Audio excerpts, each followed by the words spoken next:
पाठीमागं बघू शकता स्प्लेंडर गाडी आहे आणि इकडं थार आणि ट्रॅक्टर आहे। महाराष्ट्र केसरी पहलवानासाठी थार आहे, उपमहाराष्ट्र केसरी पहलवानासाठी ट्रॅक्टर आहे आणि ह्या ज्या टू व्हीलर आहेत ह्या खालच्या गटातील पहलवानासाठी आहे। मला वाटते 2 स्पर्धा होणार आहेत, धाराशिव आणि पुणे। तिकडे पण चांगले बक्षीस आहेत, परंतु पहलवानांना जे सहभागी झाले नाहीत कदाचित त्यांना खंत पण वाटत असेल की आपल्याला एखादी यातली गाडी मिळाली असती आणि मला वाटतं खेळाडूंनी इथं पण खेळायला पाहिजे होतं, कारण की बक्षीस खूप चांगले आहेत, स्पर्धाच दोन्ही महत्त्वाच्याच आहेत। आणि आज विशेष म्हणजे आहे ना, सायंकाळच्या सत्रामध्ये, आता हा व्हिडिओ आज येईल किंवा उद्या येईल मला माहीत नाही, पण लवकर टाकण्याचा प्रयत्न करेन।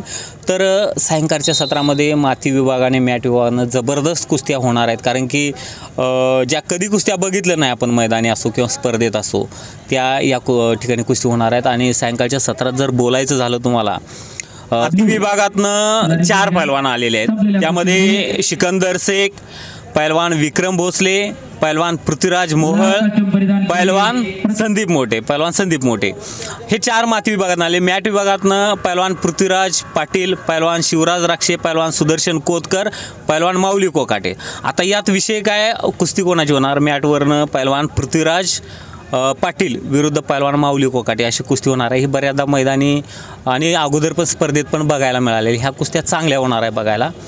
आणि सुदर्शन कोतकर आणि शिवराज राक्षे अशी कुस्ती होणार आहे मॅटवर।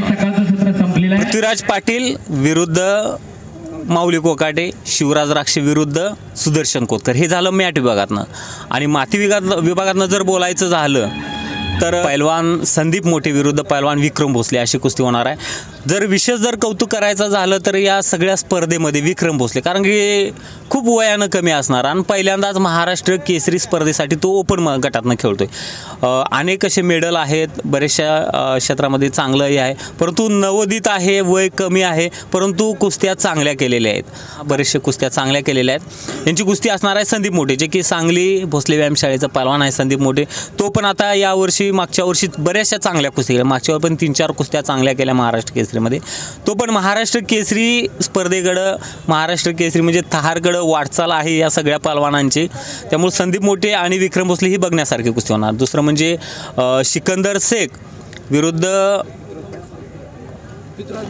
पृथ्वीराज मोहळ। आता पृथ्वीराज मोहळ पण चांगला अनुभवी पहलवान आहे, सिकंदर तर तुम्हाला सगळ्याला माहीत आहे, भारतभर प्रसिद्ध आहे, बरेचशा कुस्त्या बरेचशा पहलवानापर्यंत झालेला आहे। आणि स्पर्धेतला जर अनुभव तर पृथ्वीराज मोहळ यांना आहे, कारण की मैदानी कमी असतात, परंतु छत्रसाल स्टेडियमला पण आपण गेलेलो, अतिशय चांगली प्रॅक्टिस करतात मन लावून, आणि त्यामुळं ह्या कुस्त्या बघायला मिळणार आहे। म्हणजे कधी कुस्त्या झालेल्या नाहीत, आपण मैदानी बऱ्याचदा वाटतं की ह्या पहलवानांच्या कुस्त्या व्हाव्या, परंतु होऊ शकत नाहीत, झाल्या नाहीत, परंतु या स्पर्धेमध्ये ह्या कुस्त्या बघायला मिळणार आहे। त्यामुळं अतिशय सुंदर कुस्त्या सायंकाळच्या सत्रामध्ये होणार। मला वाटतं 1 किंवा 2 राऊंड होतील, आणि जर त्यातनं कोणतं फायनल आला, यातनं कोणतं फायनल आला तर ते पुढच्या उद्याच्या सायंकाळच्या सत्रामध्ये आपल्याला त्या महाराष्ट्र केसरी उपमहाराष्ट्र केसरीच्या कुस्त्या तर बघायला मिळणारच आहेत। परंतु या 8ही पहलवानांना आपण शुभेच्छा देतो पुढील वाटचालीसाठी, कारण की आपापल्या पद्धतीने ते खूप कष्ट मेहनत करत असतात। आणि या ठिकाणी तर थार आहेच त्या पहलवानांच्या स्वागतासाठी, पलीकडे ट्रॅक्टर पण आहेच, आणि बघूया आता उद्या आपल्याला कळेल की कोणाच्या नशिबात ही थार गाडी आहे, ट्रॅक्टर आहे। आणि आयोजकांचं खरोखर मनापासून आभार आहे की एवढं चांगलं कुस्ती क्षेत्रासाठी सोन्याचे दिवस आल्यात त्यांच्या माध्यमातून। मागच्या वर्षी पण चांगले बक्षीस होते, यावर्षी पण आहेत, आणि कुठंतरी मला वाटते मुरलीधर अण्णा मोहळे यांचं आभार व्यक्त केलं पाहिजे, कारण त्यांनी सुरुवात केली, नाईलाजानं का असे ना पुढच्या आयोजकांना ह्या गाड्या द्यावाच लागतंय, त्यामुळं पहिल्यांदा त्यांचं आभार मानलं पाहिजे, त्यांनी सुरुवात केली गाड्या देण्यासाठी। त्यामुळं या व्हिडिओच्या माध्यमातून ही अपडेट आहे। तर व्हिडिओ कसा वाटला हे नक्की सांगा ना, आपल्या चॅनलवर तुम्हाला सगळ्या गोष्टी बघायला मिळणार आहेत। परंतु एक दुसरं म्हणजे सांगायचं झालं तर लाईव्हमध्ये नेटवर्कचा प्रॉब्लेम आहे, त्यामुळं क्लिअर दिसू शकत नाही, पण व्हिडिओ चांगल्या पद्धतीनं दाखवण्याचा प्रयत्न करतोय। तर धन्यवाद मित्रांनो। सायंकाळच्या सत्रामध्ये महाराष्ट्र केसरीच्या प्रेक्षणीय कुस्त्या बघायला मिळणार आहेत, तुम्हाला कालच्या सत्रात कुस्त्या बघितल्या, परंतु या सायंकाळच्या सत्रामध्ये आहे जे प्रसिद्ध पहलवान आहेत, आपल्यासोबत कुस्ती निवेदक पण आहेत, परशुराम सर आहेत, हंगेश्वर सर पण आहेत, त्यांच्याकडनं जाणून घेऊ, कारण कुस्ती क्षेत्रामध्ये कॉमेंट्री करतात ते, कारण खूप जवळचा अनुभव असते पहलवानांच्या आणि कुस्ती क्षेत्रात। सर काय सांगाल की कुस्तीबद्दल? आज माती विभागातनं पण प्रसिद्ध पहलवान आहेत, मॅट विभागातनं पण आहेत। गादी विभागामध्ये 2 महाराष्ट्र केसरी आता सेमीफायनलमध्ये आलेले आहेत. पहिली सेमीफायनल जी होणार आहे शिवराज राक्षे महाराष्ट्र केसरी गतसालचा विरुद्ध सुदर्शन कोतकर अहमदनगरचा, एक उमदा पैलवान आहे, त्याची कुस्ती होणार आहे. आणि दुसरी सेमीफायनल महाराष्ट्र केसरी पृथ्वीराज पाटील सातारा अधिवेशनाचा विरुद्ध माऊली कोकाटे. हीच कुस्ती सातारा अधिवेशनामध्ये आली होती, हीच कुस्ती कोथरूड अधिवेशनामध्ये आली होती आणि आज पुन्हा एकदा फुलगाव अधिवेशनालाही तीच कुस्ती आलेली आहे. सातारची चूक हर्षद कोकाटेनं गेल्या वर्षी सुधारली कोथरूडला, आणि ती पुन्हा केलेली पृथ्वीराज पाटलांना चूक पुन्हा एकदा सुधारणार का, हा प्रश्न नक्कीच आज सुटेल. एक माती विभागामधून सिकंदर शेख वन साईड लढत आलेला आहे, पण त्याच्या पुढं पुणे जिल्ह्याचा लढवं आहे म्हणलं पृथ्वीराज मोहोळचं कडवं आव्हान असणार आहे. कारण नवीन दमाचे पैलवान, मगाशी पवार सरांनी सांगितलं की नवीन पैलवान जो लढतो तो पूर्ण आत्मविश्वासानं लढतो, आणि सिकंदर सध्या यशाच्या शिखरावरती पोचलेला आहे. त्याला तो जर शिखर कंटिन्यू करायचा असेल तर त्याला वेग, वेळ आणि थोडं कंट्रोल स्वतःवरती ठेवून त्याला कुस्ती करावी लागेल, तर त्याला महाराष्ट्र केसरीची गदा खांद्यावर घेणं सोपं जाईल.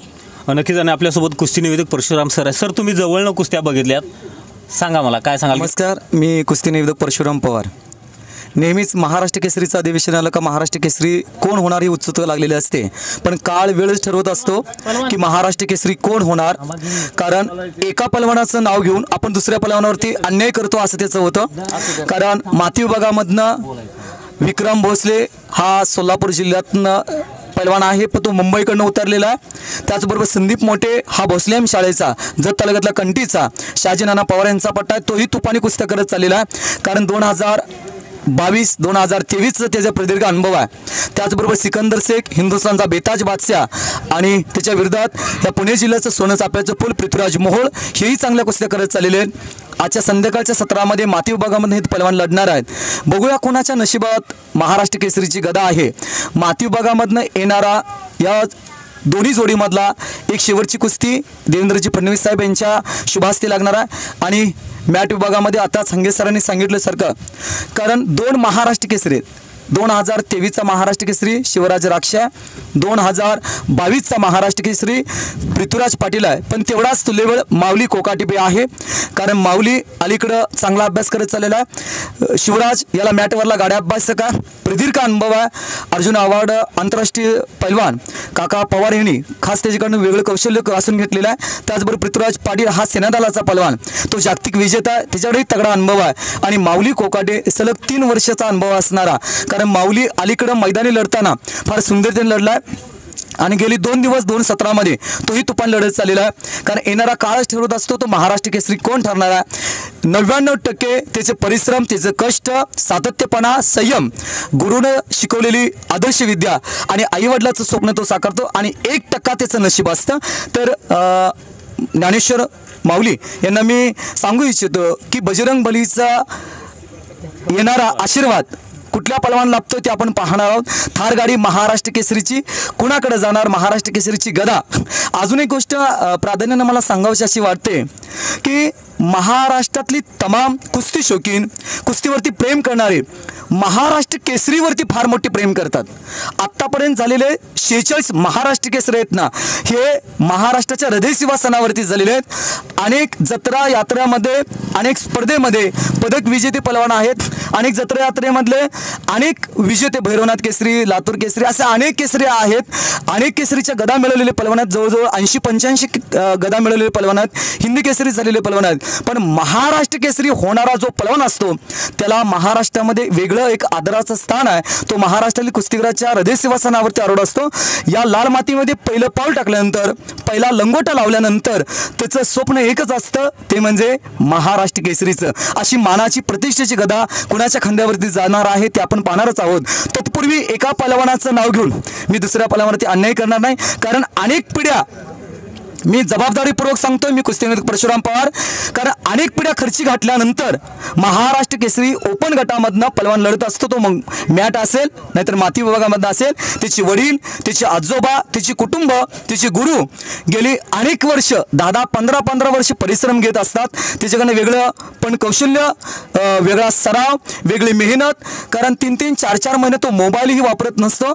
अगदी जगाचा त्याचा संपर्क तुटलेला असतो. मन एकाग्र करून, बुद्धी एकाग्र करून तो फक्त गुरुने शिकवलेली कला आत्मसात करत असतो, तिची रणनीती मैदानावरती यशस्वी ठरते का हे पाहण्याचा योग येतो. जिंकला किंवा हरणं हे जीवनाचं सर्वस्व नाही, पण लढणं हे आपल्या हातामध्ये, आणि लढण्यामधनं महाराष्ट्र त्या पलवानचं वेगळं पण पाहत असतो. अनेक असे पलवान आतापर्यंत ते महाराष्ट्र केसरी झाले नाहीत, पण आपल्या लढवया बाणामधनं त्यांनी महाराष्ट्राच्या हृदय सिंहासनावरती विजय मिळवलेला. तत्पूर्वी मी एवढंच सांगेल की बजरंग बलीचा आशीर्वाद, त्याचं परिश्रम, गुरुची विद्या आणि आईवडिलाचं कष्ट कुणाचं आता फळाले ते पाहूया. धन्यवाद सर. मंडळी, अनेक असे पैलवान आहेत ते उपस्थित. आता टायमिंग झालेलं आहे त्यांचं विश्रांतीचं, परंतु आपल्यासोबत 97 kg माती विभागातनं जी की नगर जिल्ह्यातनं निवड झाली, आपण निवड चाचणीला गेलेलो. पैलवान अनिल ब्राह्मणे यांच्याकडनं जाणून घेऊ की पैलवान, मला पहिल्यांदा सांगा, तुम्ही एक पैलवान आहात. बरेचसे पैलवान या स्पर्धेमध्ये सहभागी झालेले नाहीत, कारण चांगले बक्षीस आहेत आणि पैलवानांना राजकारणाचं काही देणं घेणं नाही. धाराशिवच्या स्पर्धेमध्ये पण खेळायला पाहिजे, इकडेही खेळायला पाहिजे. एक माझी प्रामाणिक कुस्ती शौकीन म्हणून इच्छा होती, पण तुम्ही एक पैलवान आहे, तुमच्या पण भावना काय आहेत? नाही, खरं तर सामने हे सगळ्या पद्धतीचे खेळले पाहिजे. याच्यात कोणी राजकारण आणलं असेल तर ते राजकारणापूर्ण मर्यादित ठेवून खेळा पद्धतीनेच खेळला पाहिजे. ही सामने म्हणजे सर्व महाराष्ट्रातील प्रत्येक मुलाचे सामने आहेत. हे काय वैयक्तिक कोणाचे नाही, म्हणजे इकडे खेळलं आणि तिकडे खेळायचं नाही, किंवा तिकडे खेळलं तर इकडे खेळायचं नाही, असं नाही. एक खेळाडू प्रवृत्तीने सर्वकडे खेळून आपलं नाव, आपल्या वडिलांचं नाव, आपल्या तालमीचं नाव, आपल्या वस्ताचं नाव उज्ज्वल केलं पाहिजे. आणि 97 kg मध्ये खेळत आहात. आज वजन झाले का? आज पहिलाच राऊंड? नाही, वजनासाठी चाललोय, त्यासाठी सकाळी चाललोय मी. आणि आमच्या जिल्ह्याचा कोतकर पैलवान सेमीफायनलला आहे, तर आम्हाला अभिमान आहे त्याचा. त्यासाठीच आम्ही सर्व नगरकर, आमचे वस्ताद युवराज उपाटरे, हे आम्ही सकाळीच इथे हजर झालो आहे त्यांची कुस्ती बघण्यासाठी खास. नक्कीच. आणि प्रत्येक पैलवाना शुभेच्छा. पैलवान, तुम्हाला पण शुभेच्छा. चालते, येऊ शकता तुम्ही. आपल्यासोबत मामा आहेत जे की वयस्कर आहे. मामा कुठनं आलाय गावून? मी बुलढाणा जिल्हा. किती वर्ष झालं तुम्ही महाराष्ट्र केसरी? मी 18 वर्षापासून येतो. बरोबर. कशी वाटते स्पर्धा? बक्षीस स्पर्धा चांगली आहे, बक्षीस चांगले. यावर्षी जे मुलं आहेत ते व्यायामाला खूप चांगले तयार दिसले, मला चांगले दिसले, तयारीतले दिसले यावर्षीचे मुलं, सर्व तयारीत आहे. आणि ही परंपरा चालू पाहिजे, कारण आपल्याकडे ऑलिम्पिकमध्ये पुढे चान्स नाही भेटत, म्हणून हे आता ऑलिम्पिकचं शिक्षण सुरू केलेलं आहे आपल्या कुस्ती परिषदनं. मी पण माझ्या शाळेमध्ये हे ऑलिम्पिकचं शिक्षण देऊ राहिलो मुलांना. मी माझं कॉलेज आहे 12वीचं, तिथं माझं मी व्यायाम शहरात आहे अमरावतीचा. लाठी, काठी, तलवार, पट्टा, कुस्ती हे सगळं मी शिकवतो. नक्कीच मंडळी, कुस्तीविषयी जर बोलायचं झालं तर महाराष्ट्र केसरी कुस्ती स्पर्धा फायनलच्या उद्या होणारच आहे. त्याच्या अगोदर आज पण चांगल्या कुस्त्या बघायला मिळणार आहे. तर व्हिडिओच्या माध्यमातून तुम्हाला ह्या सगळ्या गोष्टी बघता येईल. तर व्हिडिओ कसा वाटला हे नक्कीच सांगा. धन्यवाद.